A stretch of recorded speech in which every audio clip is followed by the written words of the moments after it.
June 14, 2025, was meant to be a grand celebration in Washington, D.C., the 250th anniversary of the United States Army. The city had been preparing for months, with banners lining the streets and a sense of anticipation in the air. This was not just another parade. It was a moment to honor 2.5 centuries of service, sacrifice, and the enduring spirit of the American military. But as dawn broke, rain poured relentlessly over Constitution Avenue, drenching the city and threatening to dampen the festivities. Still, the massive military parade, championed by President Trump, pressed on with unwavering resolve. The sight of armored vehicles and marching bands moving through sheets of rain became a testament to the event's significance. Trump declared on Truth Social, "Our great military parade is on, rain or shine," setting a tone of defiance and determination. His message quickly spread, rallying supporters and ensuring that the parade would proceed, no matter the weather. Organizers scrambled to adjust the schedule, moving the start time up in hopes of dodging the worst of the storm. Yet the commitment to proceed was unwavering. Soldiers and volunteers worked together, making last-minute changes and ensuring that every detail was accounted for, despite the challenging conditions.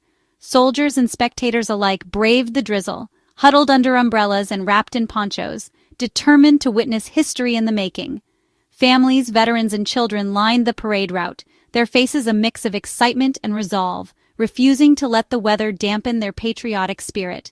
For many supporters, the rain only added to the solemnity of the occasion, a fitting tribute to the perseverance and sacrifice that have defined the Army's legacy. The downpour became a symbol of endurance, echoing the hardships faced by soldiers throughout history. Critics, however, saw the tanks rolling through wet city streets as a troubling symbol of division and excess.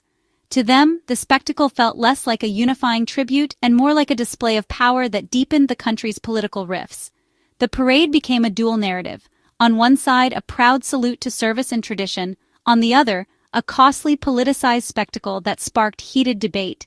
The crowd itself reflected this divide, with cheers and boos echoing side by side along the rain-soaked avenue. Flags and uniforms glistened with rain, amplifying both the pride and controversy of the day. Every droplet seemed to highlight the passion and tension that marked this historic moment. The city was split, patriotic fervor on one side, deep skepticism on the other. The parade route became a microcosm of the nation's broader divisions, with each group holding firm to their beliefs. The weather, like the mood, was unsettled, mirroring the nation's own divisions. Dark clouds hung low, casting a somber tone over the proceedings and reminding everyone that unity remains a work in progress. The Army's milestone unfolded under literal and figurative clouds, a celebration shadowed by debate, but also marked by resilience, reflection, and the enduring hope that, even in the rain, the nation can find common ground. President Trump's vision for the parade was both personal and polarizing, reflecting his unique approach to leadership and public spectacle. He saw the event as an opportunity to showcase not just military might, but also his own brand of patriotism, one that would leave a lasting impression on the nation and the world. Inspired by France's Bastille Day, Trump imagined a grand display that would rival the world's most famous military parades. He believed this would serve as the ultimate tribute to American strength, unity, and the sacrifices of its armed forces, an unmistakable signal of power and pride. The timing was no coincidence.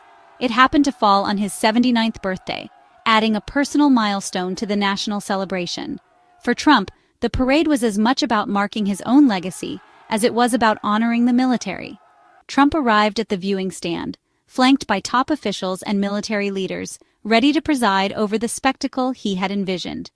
The atmosphere was charged with anticipation, as supporters and critics alike watched to see how the day would unfold. For his supporters, this was a long-overdue recognition of the military's service and sacrifice. They saw a leader who was unafraid to celebrate American greatness and who brought a sense of pride and unity to the country. But critics saw something very different. They argued the parade was less about honoring the Army's legacy and more about Trump's ego, pointing to the birthday timing as evidence of self-promotion and political theater. The event blurred the line between a national tribute and a political rally, raising concerns about the military's apolitical tradition and the potential for partisan spectacle. For some, it was patriotic pageantry, a moment to come together and honor those who serve, to feel pride in the nation's achievements and its defenders. For others, it was a troubling display of personal power, a spectacle that risked overshadowing the very values the military stands for. The parade's meaning depended on where you stood and whom you believed it was really for. It became a mirror reflecting the nation's deep divisions, with each side seeing something different in the same event. The president's vision, realized in reign and controversy, became a flashpoint for America's ongoing debate about patriotism, power, and the role of the military in public life. At exactly 6 p.m., the thunder of engines and the rhythmic beat of marching boots signaled the start of a grand spectacle on Constitution Avenue. The city's heart transformed as the avenue became a living stage for a breathtaking display of American military power and tradition. For one evening, Washington, D.C. was reimagined, its familiar streets overtaken by the might and pageantry of the U.S. Army, drawing the eyes of the nation and the world. Over 6,000 soldiers marched in perfect formation, their uniforms a living timeline that traced the Army's evolution from its earliest days to the present. Each step echoed with the legacy of those who served before them.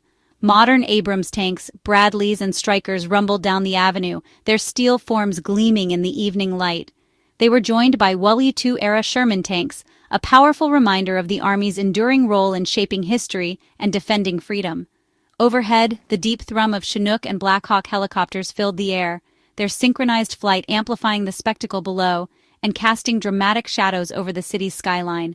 The parade route passed by iconic landmarks, the Washington Monument, the Capitol, watched by thousands of spectators and the nation's top leaders, all gathered to witness this extraordinary event. Every segment of the parade was meticulously choreographed, with specialty units and diverse Army groups each taking their moment in the spotlight, highlighting the breadth and depth of Army service. Earlier in the day, a solemn wreath-laying ceremony at Arlington National Cemetery paid tribute to the fallen, grounding the day's celebrations in remembrance and gratitude for ultimate sacrifice. The National Mall buzzed with excitement, music performances, interactive military exhibits, and a spirited fitness competition brought together families and veterans. Medal of Honor recipients were honored on stage, their stories inspiring the next generation. As dusk approached, the day's festivities built toward a grand finale, a mass enlistment ceremony, a rousing outdoor concert, and a dazzling fireworks show filling the sky with color and pride. The Army's 250th birthday was marked by relentless celebration, powerful displays, and moments of reflection, an unforgettable day that stirred both pride and debate across the nation. As tanks rolled in D.C., the No Kings protests erupted nationwide, nearly 2,000 locations from cities to small towns. Protesters decried the parade as a symbol of creeping authoritarianism, defending democracy with chants and banners. Democracy, not dictatorship. In Lafayette Square, their voices echoed within earshot of the White House, a direct counterpoint to the official celebration. The protests weren't just about the parade, they were a stand against policies and a perceived cult of personality.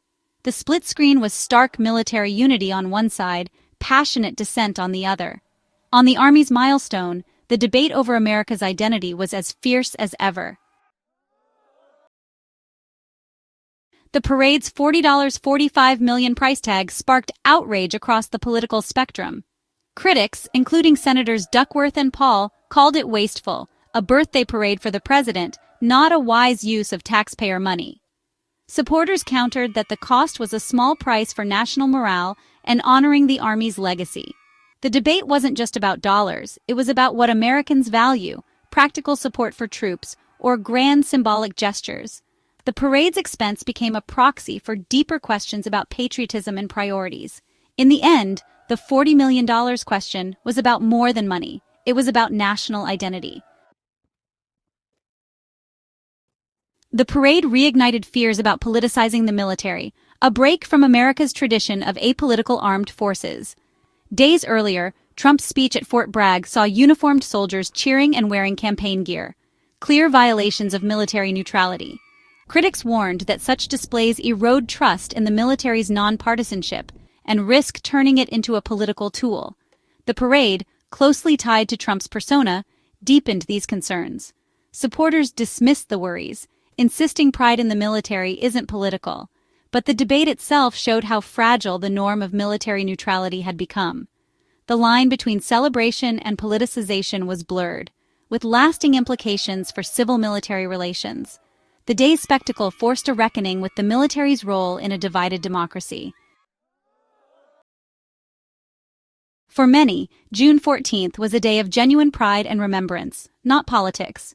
The Army's 250th anniversary honored generations of service and sacrifice, from the Continental Army to today's high-tech force. Arlington's wreath-laying grounded the festivities in solemn tribute to the fallen. On the Mall, the Army Birthday Festival connected civilians and soldiers through music, exhibits, and family activities. Medal of Honor recipients were celebrated, putting a human face on heroism. Supporters saw the parade as a moving affirmation of American strength and resilience. For them, the reign and controversy faded beside the core purpose honoring the Army's legacy. The parade became a mirror for America's divisions, two visions of patriotism, power, and national identity. Supporters saw unity, pride, and a rightful tribute to the military.